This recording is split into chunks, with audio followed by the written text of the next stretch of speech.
Alors, on va accueillir tout de suite le sénateur Bernard Sellier. Installez-vous, vous arrivez. On va vous donner une chaise. Je vais devoir y aller. Bernard Sellier qui arrive directement de l'Élysée. On a suivi sur nos écrans de Public Sénat l'intégralité en direct, les deux discours qui manifesteront, marqueront ce voyage du pape Benoît XVI à Paris.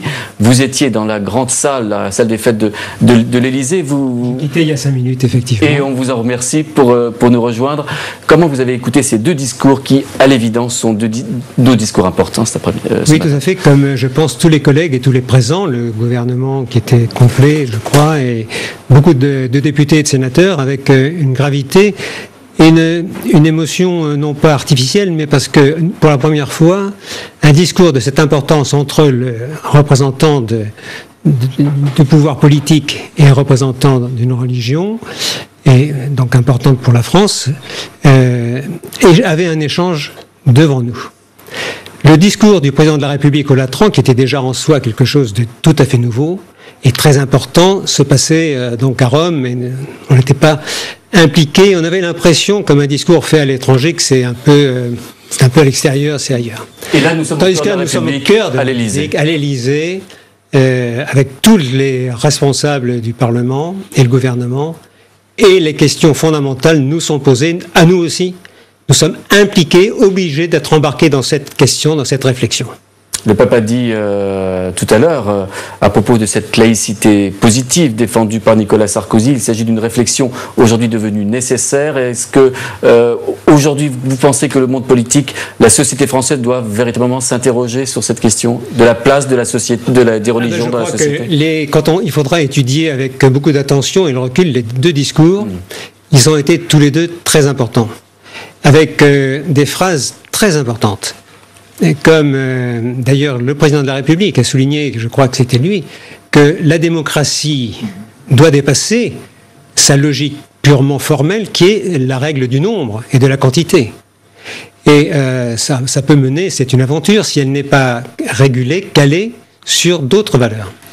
Donc aujourd'hui, avec la montée du terrorisme, la violence, et puis les absences de sens à des existences, on voit les jeunes. Je passais l'autre jour quelques heures avec Xavier Emmanueli qui part dans le monde pour le SAMU social international, et je lui demandais quels sont les problèmes de Paris, donc qui développe le SAMU social international. Quels sont les problèmes qui se posent? Et il allait en Russie, il allait dans un certain nombre de pays. Ce sont les jeunes à la rue, les jeunes dans la rue qui sont abandonnés à eux-mêmes. Aussi bien le Saint-Père que le président de la République ont évoqué ce problème des jeunes aussi également. Donc il y a vraiment un certain nombre de problèmes essentiels, très graves, et qui ne peuvent pas trouver de solution dans une réponse purement de droit positif, juridique et formel. Il faut s'appuyer sur une perspective. Et là, beaucoup des deux discours ont tourné autour du principe et de la réflexion sur la dignité humaine. Ça, je crois que c'est la réflexion de l'avenir, car il y a une problématique posée par le président de la République, des difficultés soulevées par Benoît XVI à ce sujet. Il y a des domaines où la dignité humaine, qu'est-ce que c'est finalement? Ce n'est pas simplement une affirmation. Dignité humaine qui pose des problèmes évidemment fondamentaux dès qu'on parle de bioéthique. D'ailleurs, le président de la République a rappelé, a peut-être annoncé d'ailleurs ces rencontres de bioéthique extrêmement importantes où ce terme de dignité forcément devra être étudié. Sinon, les débats sont déjà extrêmement complexes sur ces dossiers. Ah oui, ils sont complexes, et là-dessus, je reprendrai l'expression aussi d'un sociologue qu'on ne peut pas, et d'un philosophe qu'on ne peut pas taxer de catholicisme, ou du moins, je pense à Marcel Gauchet, qui a une très belle expression pour dire, au fond, l'État est à nu sous l'angle des valeurs et de la moralité et de l'éthique. L'État est nu. Il a besoin de la société civile, il a besoin des traditions. Je repense aussi à une phrase de Michel Rocard qui disait « Les valeurs ne sont pas en politique, elles s'y appliquent ». Résultat des courses, quand on a affaire il faut légiférer, où allons nous réfléchir sur les valeurs? Quels sont les outils, les moyens, quels sont les questionnements qui sont dans la société qui peuvent aider le législateur à légiférer? L'État laïque étant nu par définition sous l'angle moral et des valeurs, eh bien il va regarder un peu partout. Et ce qui est intéressant, ce qu'il faudra voir, c'est comment va s'organiser la réflexion autour de ces lois bioéthiques. Où vont les uns et les autres, et notamment le législateur, puiser des réflexions, des questionnements, dans le cadre d'un pluralisme où toutes, à mon avis, les opinions, évidemment, devront être confrontées. Et en particulier les opinions des grandes religions. Et dont les opinions des religions. Bernard Sellier, quand vous avez écouté le discours du chef de l'État comme le discours de Benoît XVI, est-ce que vous avez peut-être l'impression d'avoir eu un mode d'emploi supplémentaire dans votre métier de parlementaire, de l'homme qui fait la loi dans ce pays? Est-ce qu'on a besoin de ce type de discours, de ce type de réflexion pour, j'allais dire, recadrer une réflexion, recadrer une direction? J'oserais dire que j'attendais depuis longtemps ce type de discours.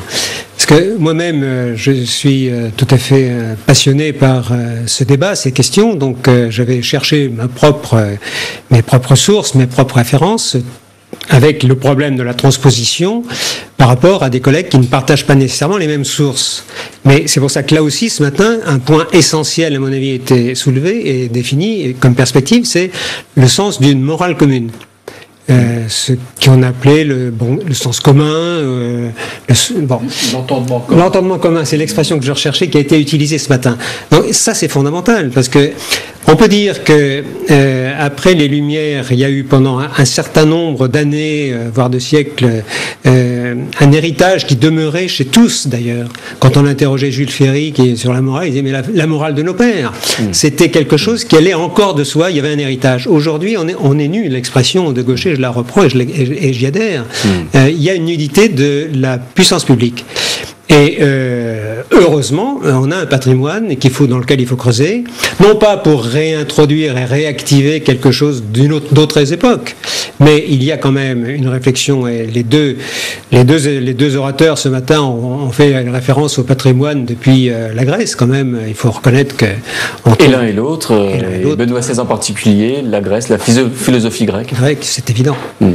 Nous avons en ligne notre consoeur Emmanuel Dancourt qui se trouve à Lourdes. Emmanuel, est-ce que vous m'entendez bien? Oui, parfaitement bien, bonjour. Vous êtes à Lourdes pour suivre, entre autres, pour Public Sénat, le voyage du pape, la deuxième étape de Benoît XVI à Lourdes.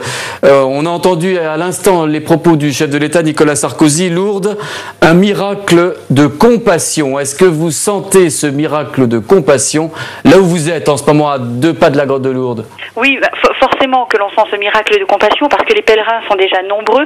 On parle déjà de plus de 70 000 personnes déjà arrivées et les malades sont très nombreux devant la grotte et forcément la compassion, elle est là, elle est palpable dans l'air à longueur d'année d'ailleurs à Lourdes et peut-être plus particulièrement aujourd'hui puisqu'on attend le pape pour demain. Alors Benoît XVI, on vient d'entendre ses discours extrêmement fins, habiles, subtils, presque politiques. Il a néanmoins rappelé que Lourdes était l'objet principal, l'objet premier de ce voyage en France. Oui, il a effectivement rappelé que le but de sa venue en France, c'est l'année jubilaire, les 150 ans de l'apparition de la Vierge Marie à la petite Bernadette Soubirous. C'est vraiment quelque chose d'extrêmement important. Et vous savez, les papes sont très liés à Lourdes depuis toujours. Alors on connaissait notamment l'attachement de Jean-Paul II, qui avait carrément choisi sa devise papale, Totus Tuus, dédiée à la Vierge Marie, qui avait une vraie dimension affective à la Vierge Marie. Et on peut se demander quel est le lien entre Benoît XVI et la Vierge Marie. Bien, laissez-moi vous dire que ce lien s'inscrit dans la même lignée théologique que celui de Jean-Paul II. D'ailleurs, du temps où le pape Benoît XVI était le cardinal Ratzinger, il disait dans un livre qui s'appelle « Voici quel est notre Dieu », plus j'avance en âge, plus la mère de Dieu devient importante pour moi. Et il la cite souvent, Alors, l'essentiel des cérémonies à Lourdes auront lieu demain et après-demain. On attend beaucoup de monde, vous l'avez dit. Évidemment, bien sûr, la ville est très sécurisée, beaucoup de policiers. J'imagine le pape est une personnalité extrêmement sensible dans un lieu comme celui-là. Alors effectivement, on attend près de 200 000 personnes au plus fort, c'est-à-dire dimanche. Il va falloir cadrer ces personnes-là, mais la sécurité, vous savez, elle commence déjà à l'aéroport. Parce que comme vous l'avez dit, le pape est une personnalité sensible. Il y a eu d'ailleurs des menaces de la part d'Al-Qaïda dans des messages interceptés en mai 2007, donc on fait très attention. Il y a 3 radars qui vont surveiller l'espace aérien. On a également des rampes lance-missiles solaires Crotale qui ont été installées sur les hauteurs de Lourdes dans 2 villages et dont s'occupent 80 militaires. Et puis dans Lourdes, on a 2500 policiers et gendarmes qui sont déployés dans la ville, dans les sanctuaires, sans compter la garde rapprochée du pape, les hommes du raid et puis le service de protection dédié aux hautes personnalités. Et puis un petit détail un petit peu drôle, qui est que bien sûr les barrières sont déjà en place et que Lourdes a trouvé, enfin ceux qui sont responsables de la sécurité à Lourdes ont trouvé un système pour que les barrières, un système breveté pour que les barrières ne s'effondrent pas lors des mouvements de foule, qu'il y aura forcément une sorte de petit contrefort en fer qui est attaché au sol, quelque chose qui a l'air très solide. Et voilà, j'ai appris que ça avait été breveté à Lourdes. Bon, c'est peut-être un petit truc pour employer les pèlerins qui demain seront sur l'esplanade des Invalides. Merci beaucoup, Emmanuel Dancourt, de nous avoir donné vos premières lumières, vos premières impressions de Lourdes, où je vous rappelle le pape se rendra dès demain.